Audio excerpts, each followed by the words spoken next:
नमस्कार, मैं हूं आपके साथ विभा उपाध्याय और आप देख रहे हैं अपना बिहार। और इस वक्त बड़ी खबर, बिहार में बाढ़ से लगातार हालात बिगड़ते जा रहे हैं। ऐसे में प्रभावित लोगों की मदद के लिए वायुसेना के 3 हेलीकॉप्टर को उतारा गया है। बिहार के 10 जिले इस वक्त बाढ़ से प्रभावित हैं। गोपालगंज में जमींदारी बांध 2 जगहों पर टूट चुका है। 6 पंचायत के तकरीबन जो 600 से ज्यादा गांव हैं वो इस वक्त प्रभावित हुए हैं। एक हेलीकॉप्टर गोपालगंज में सामान ड्रॉप करेगा, जबकि दूसरा और तीसरा हेलीकॉप्टर मोतिहारी और दरभंगा में राहत और बचाव के कार्य में जुटेगा। इस बीच गोपालगंज के बैकुंठपुर में बंधौली बरौना के पास जमींदारी बांध 2 जगहों पर टूट चुका है। जिले में इस वक्त जो स्थिति है वो बेहद भयावह नजर आती है। 6 पंचायत के 60 से ज्यादा गांव बाढ़ की चपेट में आ सकते हैं।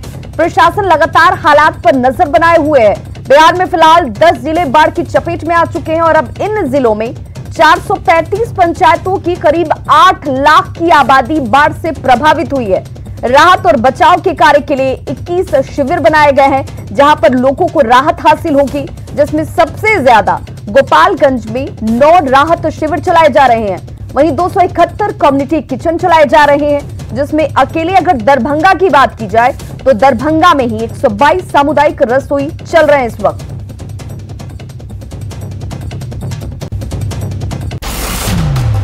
तो बड़ी खबर इस वक्त की गई कि सेना के पहले हेलीकॉप्टर ने गोपालगंज के लिए उड़ान भर दी है। जी हां, सेना का पहला हेलीकॉप्टर जो राहत के साथ उड़ान भर चुका है। पटना से गोपालगंज के लिए इस हेलीकॉप्टर ने उड़ान भरी और बाढ़ प्रभावित इलाकों में राहत सामान इस हेलीकॉप्टर के जरिए ही गिराया जाएगा, जिसको लेकर के लोगों ने आस भी लगा रखी है। तस्वीरें हम आपको दिखा रहे हैं। देखिए, ये वो हेलीकॉप्टर जिसमें राहत सामग्री भरी गई और अब ये जानकारी भी हम अपने दर्शकों को दे दें कि ये बहुत जल्द ही गोपालगंज के इलाकों में सामानों को एयर ड्रॉप करता हुआ भी नजर आएगा। राहत सामान से भरकर इसने अपनी उड़ान भर दी है और पटना से गोपालगंज के लिए जैसे ही इस हेलीकॉप्टर ने उड़ान भरी है, बहुत जल्द लोगों तक वो राहत पहुंच जाएगी, जिसे लेकर लोग आस लगाए हुए थे। दूर दराज के कई इलाके, जिसको हमने लगातार कल भी दिखाया कि किस तरीके से हालात बने हुए हैं और ड्रोन कैमरे से जो तस्वीरें सामने आई उसके बाद इस बात को लेकर के लगातार ये कहा जाने लगा कि बहुत जल्द अब हेलीकॉप्टर के जरिए लोगों तक राहत पहुंचाई जाएगी। जिन दुर्गम जगहों तक लोग नावों के जरिए नहीं पहुंच पा रहे, जहां तक प्रशासनिक अमले के अधिकारी नहीं पहुंच पा रहे हैं, अब इस पूरे कवायद में गोपालगंज के लिए इस हेलीकॉप्टर ने उड़ान भर दी है। और अब सेना के पहले हेलीकॉप्टर की तस्वीरें भी जिसने उड़ान भरी है गोपालगंज के लिए पटना से। तो पटना से गोपालगंज के लिए हेलीकॉप्टर ने उड़ान भरी और बाढ़ प्रभावित इलाकों में राहत सामग्री ड्रॉप किया जाएगा। गिराने को लेकर के ये बड़ा कदम इस वक्त सामग्री, अगर ड्रॉपिंग की बात की जाए, क्योंकि इस वक्त जो लोग बाढ़ के ऐसे इलाकों में फंसे हुए हैं उनके सामने सबसे ज्यादा इस बात की जरूरत कि उन तक राहत पैकेट, फूड पैकेट्स और सामग्री पहुंचाई जा सके। तो गोपालगंज में अब तक 6 जगहों पर रिंग बांध और सारण बांध टूट चुका है, जिससे जिले में रोज नए इलाके में बाढ़ का पानी फैल रहा है। यहां मांझागढ़ में पुरैना में सारण बांध गुरुवार की देर रात टूटा था, जबकि उसी दौरान बरौली के देवापुर में रिंग बांध और सारण बांध भी टूट गया। बीती रात गंडक के तेज बहाव की वजह से बैकुंठपुर के बंधौली बरौना की बात की जाए तो जमींदारी बांध भी टूट चुका है, जिसके बाद जिले में लगातार हालात बिगड़ते जा रहे हैं। बरौली के नए पंचायतों में भी बाढ़ का पानी अब घुसने लगा है। यहां देवापुर पंचायत के अलावा सिरिसिया, पचरुखिया, नवादा, मोहम्मदपुर नीलामी, नवादा सहित कई ऐसे पंचायत हैं जिसमें अब तेजी से बाढ़ के इस पानी का फैलाव हो रहा है और लोगों की परेशानी बढ़ती हुई तस्वीरें इस बात की तस्दीक भी कर रही हैं। और आपके सामने जो तस्वीरें हैं, इन तस्वीरों को देखकर इस इलाके में रहने वाले लोगों की परेशानी का सहज अंदाजा भी लगाया जा सकता है। देखिए, बांध टूट चुके हैं, कटाव लगातार जारी है और ऐसे में पानी का फैलाव दूसरे नए इलाकों में तेजी से होता हुआ।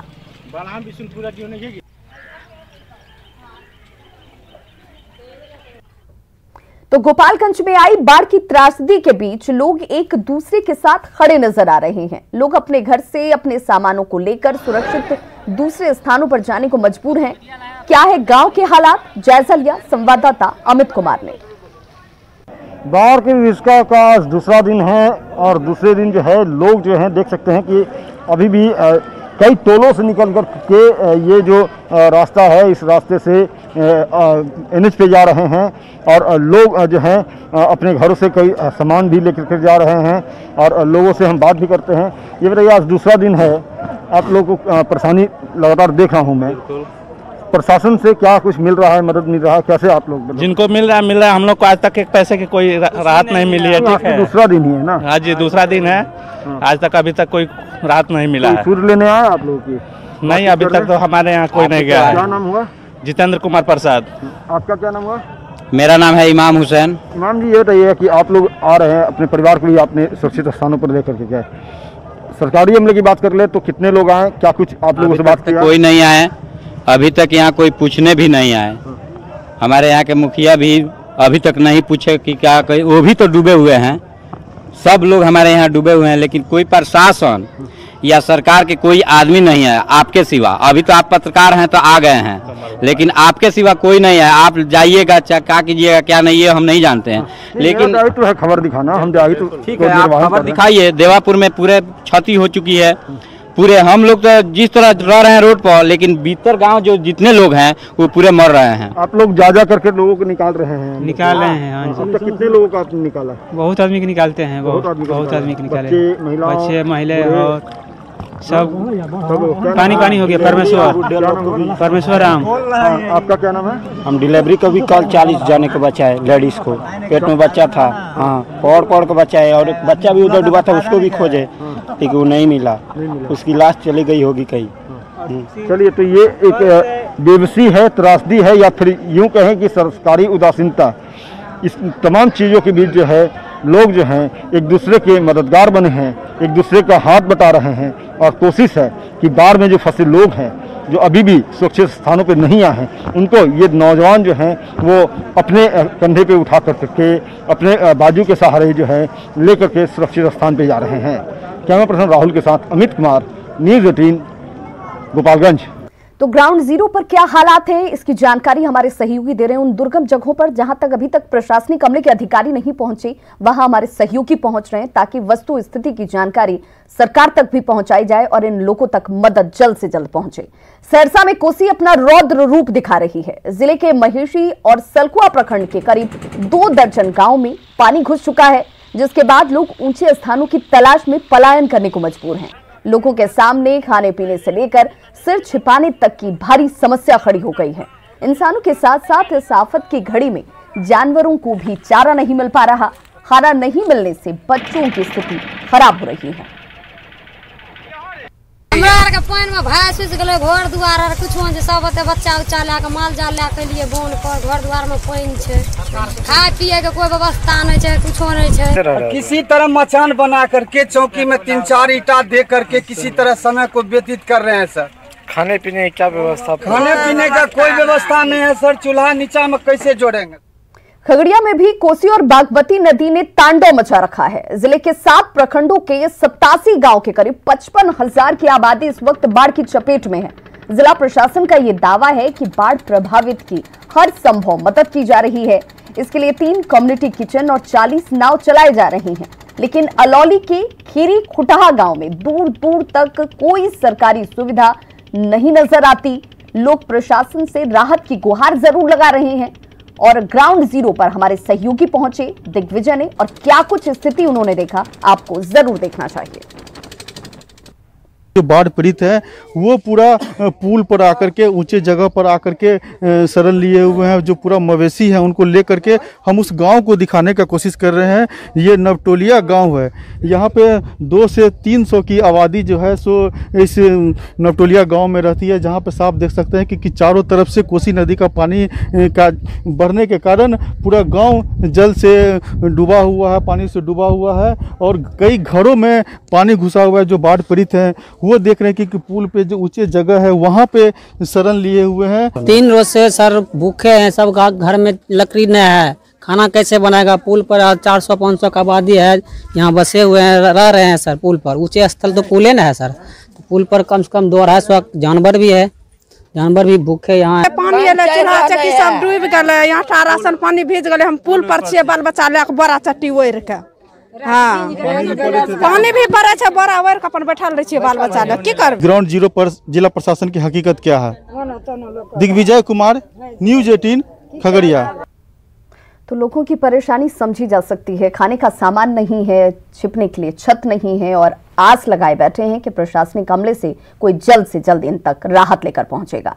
बाढ़ का पानी कच्चे घरों को अपनी आगोश में ले रहा है। मुजफ्फरपुर के गायघाट स्थित तेजौल गांव में सैकड़ों कच्चे घर बाढ़ के पानी की चपेट में आ चुके हैं। कमजोर कच्चे घर अब गिरने की स्थिति में है। तस्वीरें देखिए और इनको देख करके आपको साफ अंदाजा हो जाएगा कि पानी के आगे, उसके वेग के आगे इन घरों का कोई अस्तित्व नहीं है। सब कुछ पानी में डूबा हुआ है। बाढ़ प्रभावित तेजौल गांव का जायजा लिया हमारे सहयोगी प्रवीण ठाकुर ने। बाढ़ के पानी में सबसे अधिक क्षति कच्चे के मकान को होता है और ये तस्वीर आप देखिए जो गायघाट का तेजौल गांव है, यहाँ अब से थोड़ी देर पहले ही ये घर गिरा है जो कच्चा घर है और सीधे तौर पर जो गाढ़ी कमाई करके सालों की मेहनत से लोग तैयार करते हैं अपना घर, वो एक झटके में किस तरह ज़मींदोज होता है उसकी बानगी देखिए। ईंटें और फूस को मिलाकर बनाया गया ये घर बस बागमती नदी के बाढ़ गाँव में दस्तक देते ही तबाही का मंजर शुरू किया है और इस तरह के कई घर हैं जो अब आने वाले दिनों में बाढ़ के पानी के चपेट में आएंगे।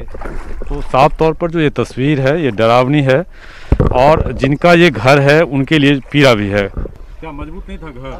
नहीं मजबूत कहाँ से आते, गरीब आदमी की क्या कीजिएगा? गरीब आदमी छी कथी करब, कहाँ रहब तकर व्यवस्थे न है। अभी 4 गो है। तो घर गिरने के बाद जो समस्या होती है आप समझ रहे हैं, बारिश भी है, नीचे भी पानी है और ऐसे में इस तरह के कई घर हैं जो गिरने लगे हैं बाढ़ की पानी की वजह से। इलाके में तेजौल गांव में 4 दिनों से पानी है और अब बाढ़ की जो तबाही है उसकी तस्वीर सामने भी आने लगी है। कैमरामैन संजीव के साथ प्रवीण ठाकुर, न्यूज 18 तेजौल गांव गायघाट।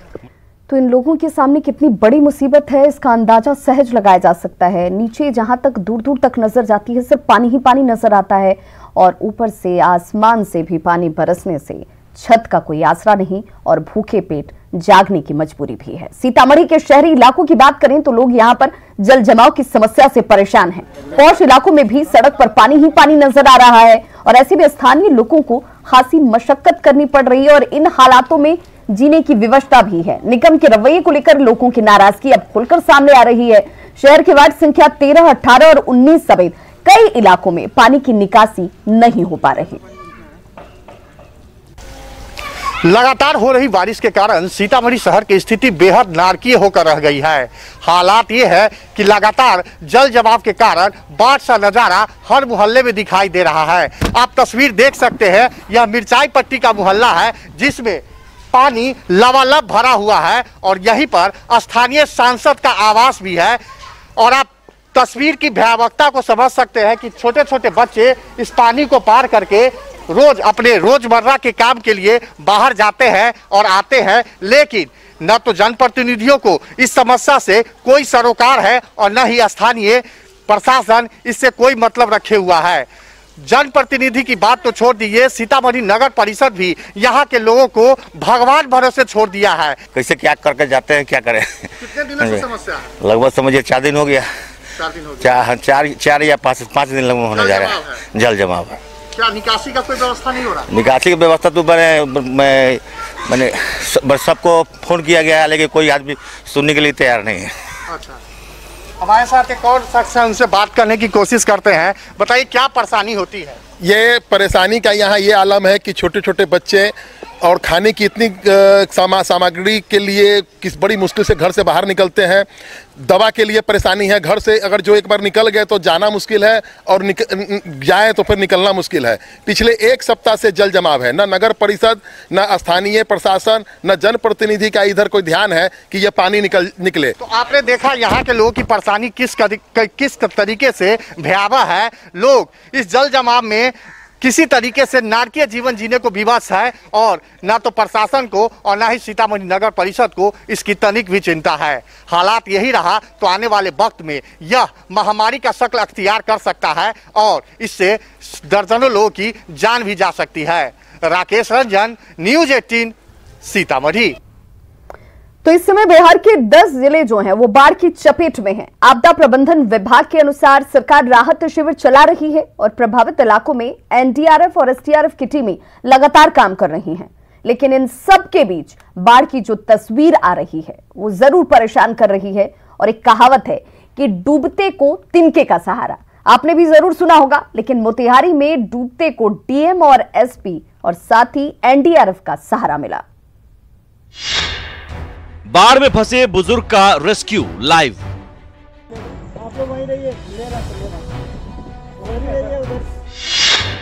डूब रहे शख्स का डीएम ने किया रेस्क्यू।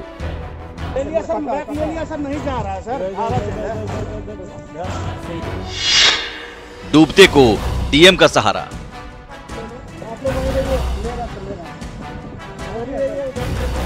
मोतिहारी में चंपारण तटबंध के टूटने के बाद से पानी की तेज धार में फंसे इस बुजुर्ग को देखिए। एक पेड़ के सहारे पानी की तेज धार के बीच इस बुजुर्ग की जिंदगी अटकी थी। सैलाब बुजुर्ग को बहा लेने पर आमादा था। इसी दौरान वहां से एनडीआरएफ के बोट के जरिए डीएम शीर्षत कपिल अशोक और एसपी नवीन चंद्र झा तटबंध का निरीक्षण करने जा रहे थे तो इस बुजुर्ग पर नजर पड़ी। तुरंत बोट को बुजुर्ग के पास ले जाने के लिए कहा गया। ले लिया सर, बैग ले लिया सर, नहीं जा रहा है सर, भारत बोट नहीं जा रहा सर, क्या करें लेकिन पेड़ होने के कारण बोट वहां तक नहीं पहुंच पा रही थी। इस दौरान उस बुजुर्ग को भरोसा दिलाया गया कि उसे निकालने के लिए वो पहुंच रहे हैं। कोई नहीं, आप वहीं रहिए, हम लोग आ रहे हैं, घबराइए मत, बिल्कुल मत घबराइएगा। हाँ हाँ, बस वहीं रहिए, आ गए हम लोग, आ गए। फिर डीएम ने दूसरी ओर से बोट को ले जाने को कहा और चंद सेकंड में बोट को पीछे से बुजुर्ग के पास ले जाया गया। वो जो है इसके पास ले लो, वहाँ से ले लो, आप लोग वहीं रहिए, ले रहे हैं सर, ले रहे हैं, उधर ही रहिए, उधर ही रहिए। आगे सर एंकर फंसाइए ना सर, सर राजन सर एंकर फंसाइए। हाँ आइए ना, हम छोड़ रहे हैं, एंकर फंसाइए। बस छोड़ दो, लग जाएगा, हाथ छोड़ो, हाथ छोड़ो, आप हाथ दीजिए। बैठ है सर, बैठ है, उनको पकड़, रस्सी पकड़ लीजिए, चाचू चाचू रस्सी पकड़ लीजिए, रस्सी पकड़ो, आप हम पकड़ चलिए, आइए। और डीएम ने हाथ बढ़ाकर उस बुजुर्ग को बोट पर खींच लिया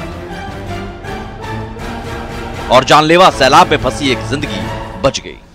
हालांकि इस दौरान मधुमक्खी के हमले में डीएम और एसपी जख्मी हो गए। मुकेश सिन्हा, न्यूज़ 18 मोतिहारी। यहां रुक रहे एक छोटे से ब्रेक ले, फौरन वापस होंगे कुछ और खबरों के साथ।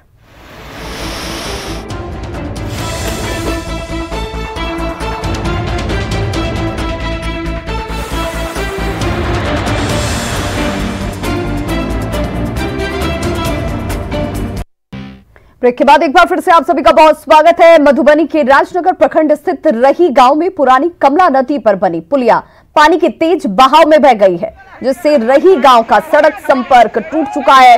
तस्वीरें देखिए, ये वो सड़क जिससे आवाजाही अब तक हो रही थी, लेकिन अब इसके टूटने की वजह से लोगों का संपर्क बाकी दूसरे जगहों से कट चुका है और इस पुलिया के बह जाने से ग्रामीणों की परेशानी बढ़ गई है। स्थानीय लोगों का ये कहना है कि रही गांव तक पहुंचने का ये एकमात्र रास्ता था, लेकिन पुलिया के ध्वस्त हो जाने के बाद अब गांव तक आवाजाही बाधित है। बहरहाल लोगों ने शासन और प्रशासन से मदद की गुहार लगाई है ताकि जल्द से जल्द आवागमन के लिए उनके लिए कोई विकल्प निकाला जाए।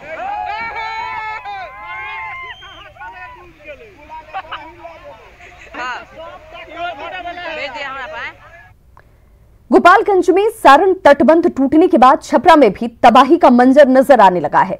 तरैया प्रखंड के कई गांव इस वक्त जलमग्न हो गए हैं और लोग अपनी घरों को छोड़कर सुरक्षित जगहों की ओर पलायन करने को मजबूर हैं। दर्जनों गांव के लोग अब अपने घरों की छतों पर शरण लिए हुए हैं। वहीं प्रशासन के लिए इलाके में राहत और बचाव के कार्य पहुंचाना भी किसी चुनौती से कम नहीं है। हमरा दिक्कत बा जे हमनी के दह गइल बानी सन, छाती भर घर में पानी बा, हमनी के कोनो व्यवस्था नहीं खे, डूबता निसन, लइका फैका सब भूखे मरता। नाम खातिर वार्ड मुखिया सब कोई बा, लोग कौनो हमनी के आधार नहीं खे, कौनो हमनी के व्यवस्था नहीं खेलो दे, इनके लोग के रहते हुए हमनी के कौन आधार बाटे। और 11 रोज हो गया हम लोगों के पशु का चारा बिना बगैर चारा का बांध कर रखे हुए हैं। कोई जगह हुआ है या नहीं है तो हम कहाँ लेकर जाएंगे उसको। चराने के लिए और खिलाने के लिए। भूसा उसा है नहीं तो खिलाएंगे का, बांध कर हम लोग ऐसे देख रहे हैं, हाथ पर हाथ धरे बैठे हुए हैं और वैसा ही है। प्रशासन का कुछ भी व्यवस्था नहीं है यहाँ पर। तो प्रशासन को जल्द से जल्द इन लोगों तक राहत पहुंचाने की जरूरत है। बिहार के कोसी क्षेत्र में बाढ़ सिर्फ कोसी नदी के कारण ही नहीं आती है, ऐसा नहीं है। बिहार और नेपाल के बॉर्डर इलाके में बाढ़ की मुख्य वजह नेपाल से आने वाली खारो, जित्ता और तिलयुगा जैसी नदियां भी हैं। नेपाल से आने वाली नदियों में बाढ़ का पानी भर जाने के बाद नेपाल के लोग बांध को काट देते हैं और इस वजह से बिहार के कुनौली, डागमारा जैसे पंचायतों के हजारों लोग हर बार प्रभावित होते रहे हैं। इस साल भी नेपाल के लोगों ने बांध को काट दिया है। न्यूज़ 18 की टीम ग्राउंड जीरो पहुंची, जहां नेपाल से पानी बिहार आ रहा है। अभी हम ग्राउंड जीरो पे हैं और बिहार के कुनौली नेपाल जो बॉर्डर है वहां पे हैं और आपको दिखा दूं कि वो जो सामने आपको दिखाई पड़ रही है वो जो बांध है वो नेपाल के सीमा रेखा में आता है, जबकि मैं जहां पे खड़ा हूं ये भारत का बिहार के कुनौली में ये बांध आता है। लेकिन आपको दिखा दें कि जो बांध है वो कैसे कटा है और यहाँ पे काटने के कारण जो है यहाँ हर साल जो है वो बाढ़ आती है। और ये जरा देखिए कि यहाँ से लेकर के और वहां तक जो बांध है वो काटा गया है और ये जो है वो हर साल यहाँ पे परेशानी का सबब बनता है और गांव में जो पूरा बाढ़ का पानी जो है वो चला जाता है। ये जो नदी बह रही है ये गारो नदी है और ये गारो नदी का पानी जो है वो गांव में समा जाता है और यहाँ पे कई बार देखा जाता है कि जो यहाँ पे नेपाल के तरफ से जो ग्रामीण हैं या फिर प्रशासन के लोग हैं वो मिल करके ये बांध को काटते हैं और वो सारे का सारा जो पानी है वो अपने यहाँ पे चला आता है। कई बार देखा जाता है कि क्या नेपाल के जो लोग हैं वो अपने बांध काट देते हैं। नेपाल के नागरिक अपने नेपाल के प्रशासन के मदद से वो बांध काटते हैं बाढ़ के समय। यहाँ पे जो नेपाल के लोग जब काटते हैं तो आप लोग मना भी करते होंगे, नहीं मानते हैं? जी जी, बार बार उन लोगों का आग्रह करते हैं, करबद्ध निवेदन करते हैं, हाथ जोड़कर विनती भी करते हैं, फिर भी ये लोग नहीं मानते हैं। वे लोग कहते हैं जो हम लोगों के यहाँ ज्यादा पानी आ गया है, बाढ़ आ गई है, हम लोग त्राहिमाम करते हैं। इस बार बाढ़ का पानी घुसने से कितना नुकसान हुआ? बहुत, पूरी पंचायत, कुनौली पंचायत, लगमारा, कमलपुर, दिघिया, निर्मली प्रखंड तक ही बर्बाद हो जाते हैं सभी। परेशानी जो है वो हर साल के लिए बना हुआ है कि यहाँ से बांध काटा जाता है और उसका नतीजा जो है वो बिहार के इन तमाम 1 दर्जन गांव जो हैं वो भुगतते हैं। कैमरा पर्सन दीपक के साथ रवि एस नारायण, न्यूज़ 18 सुपौल। तो खबरों का सिलसिला लगातार जारी, आप देखते रहिए न्यूज़ 18 बिहार झारखंड और अपना बहुत ख्याल रखिए।